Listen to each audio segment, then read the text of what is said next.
नारायण उपनिषद। उन पुरुष रूप भगवान नारायण ने संकल्प किया कि मैं प्रजा जीवों की सृष्टि करूं। अतः उन्हीं के द्वारा समस्त जीवों की उत्पत्ति हुई। नारायण से समष्टिगत प्राण का प्रादुर्भाव हुआ।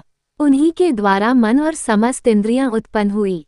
भगवान नारायण द्वारा ही आकाश, वायु, तेज, जल एवं संपूर्ण जगत को धारण करने वाली पृथ्वी आदि सभी का प्राकट्य हुआ। भगवान नारायण से ही ब्रह्मा जी प्रादुर्भूत हुए। नारायण से भगवान रुद्र उत्पन्न होते हैं। नारायण द्वारा ही देवराज इंद्र प्रकट हुए। नारायण द्वारा प्रजापति का भी प्रादुर्भाव हुआ। नारायण से ही 12 आदित्य उत्पन्न हुए। 11 रुद्र, अष्टवसु एवं संपूर्ण छंद भगवान नारायण से प्रकट हुए। नारायण द्वारा ही प्रेरणा प्राप्त करके सभी अपने अपने कार्यों में लग जाते हैं तथा भगवान नारायण में ही अंत में विलीन हो जाते हैं। ऐसा ही यह ऋग्वेदीय उपनिषद का कथन है। 1. भगवान नारायण ही नित्य शाश्वत हैं। ब्रह्मा जी भी नारायण हैं। भगवान शिव एवं देवराज इंद्र भी नारायण हैं। काल और दिशाएं भी नारायण हैं।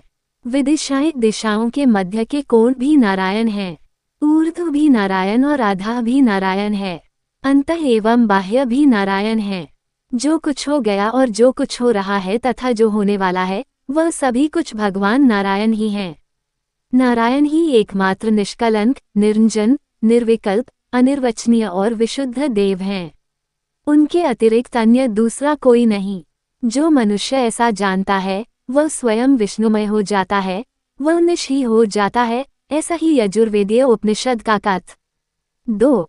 सर्वप्रथम आरंभ में ओमकार का उच्चारण करे, तदुपरांत बाद में नमः शब्द का और फिर अंत में नारायण पद का उच्चारण करे। ओम यह एक अक्षर है, नमः ये 2 अक्षर हैं और नारायणाय ये 5 अक्षर हैं। इस प्रकार ये ओम नमो नारायणाय पद भगवान नारायण के 8 अक्षरों से युक्त मंत्र है।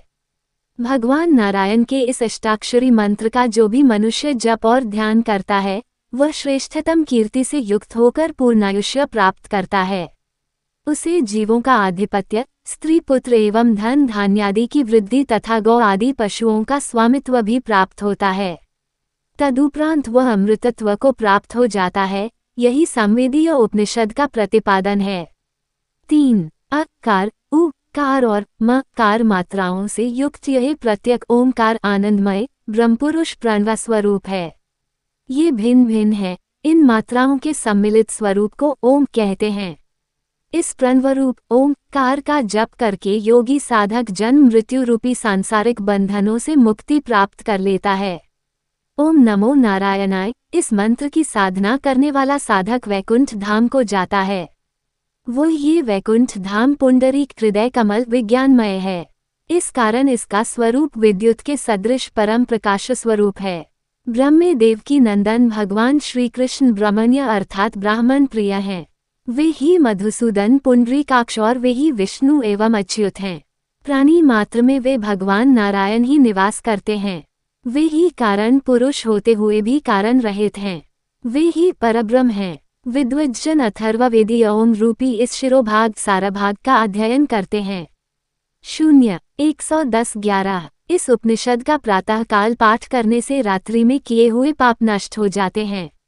दोनों संध्याओं प्रातः एवं सायंकाल के समय में इस उपनिषद का पाठ करने से साधक पूर्व समय पूर्वजन्म का भी यदि पापी हो तो वह पापरहित हो जाता है।